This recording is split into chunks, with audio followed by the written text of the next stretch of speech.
So, magandang maga mga kaibigan. Dito po ako ngayon sa aking isang kaibigan na nagpapatulong sa kanyang nahukay daw ito ng isang backhoe. Kung meron po ba itong laman.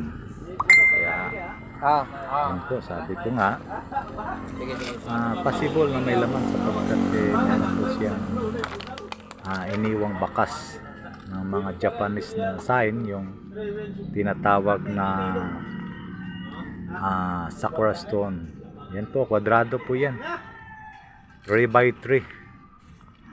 Yan, dinala po yan sa kanyang area. Gumastos po siya ng 80,000. Pinako po niyan, tapos dinala ng loader kanyang shop. Yan po. At legit naman. Kaya okay.